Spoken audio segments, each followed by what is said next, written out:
Coach, was one of the selling points of taking this job the fact that you get to work with so many young guys and get to develop them? Yeah, the number one selling point to me when this all started was Rob Jasinski. And I've got great respect for him. Obviously, we worked together in San Diego for a couple of years. We had great success there in terms of the production we had. We had a 13-win season. Unfortunately, it ended in a first-round loss in the playoffs. But, then the fact that he was working with Scott, my son, and they were working together in Carolina. So I was in touch with a lot of things they're doing. The opportunity to work with Scott when Rob, wanted to hire Scott, that's a big deal. And then I think if you merge the things that we've done at a high level in my past with all the things that Rob's done, I think we can put together an exciting offensive football team. And we are real young, so that's a plus, because I think when you take a bunch of young guys, you have a chance to improve at a faster rate than when you take over a team with a lot of veteran guys. Could you talk about what your offense can do for Trent Richardson? Well, I'd rather talk about what Trent Richardson can do for our offense. all right, that's good. Hey, listen, if you want to be good on offense, you better have good players. And Trent is outstanding, and he's a young player that got a taste of it last year. He had to fight through the ups and downs of being a rookie, the injuries, those things. Hopefully we don't have to deal with that.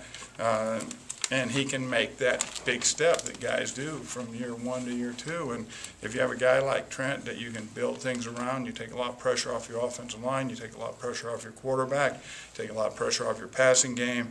When you can throw, when it's your decision to throw, and you're picking where and when you want to go, it's a lot easier than you're in those games where, you're going to throw it 25 times in the last 20 minutes and you're trying to catch up with someone. How much does the addition of Devon Best help your offense?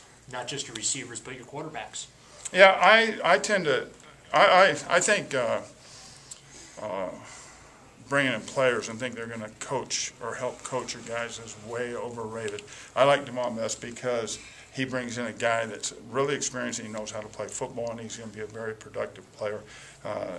He will lead by example in terms of his work ethic and the way he goes about doing things. But in terms of teaching this offense, that's what coaches are for. And it's new to Devon too. He's got a lot to learn to be able to play in our offense. So the good thing is we're all starting together in the same spot, and I think we have aspirations on where we can get to. I know you said only 3 practices, but what are your early impressions of Gordon and Little and what they can do?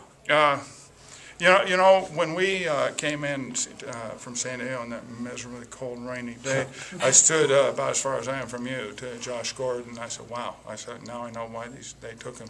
And he's an impressive guy. He's young. He has a lot of work to do, but he's got a lot of ability. So if you put those two things together and you just grind, as a player, as a coach, then I think he can be really a fine player. Norv, you said you don't have to make those decisions anymore. How does that feel for you? I mean, especially when you look at Chud's the guy. You don't have to do this every day, and your son is here. I obviously like this circumstance, this opportunity, or I wouldn't have come. I could be sitting on a beach in San Diego right now and not worrying about any of it. But I like this situation. As I said, I've got a lot of respect for Joe Banner, Mike Lombardi, Rob. So I think it's a good situation for me. Norv, you have, like you've talked about, the 3 quarterbacks, and we kind of see, it's Brandon, Jason, sort of Brian right now. Will you have enough reps to go around in the camps and stuff like that to get a good handle on how you want this to shake out? That is a great question, and that's probably the hardest thing. If you have a veteran quarterback who's played a lot, you can kind of take care of him and limit a little bit his reps, although the real good veterans I've been around won all the reps anyway. But that's going to be a hard one.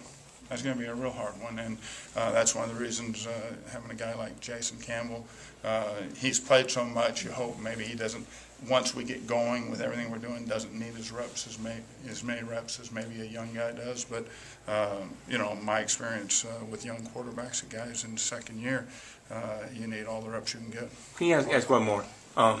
I read that Philip Rivers was in the shotgun 75% of the time last year. Why do you like the shotgun so much? You know, I think it's two things.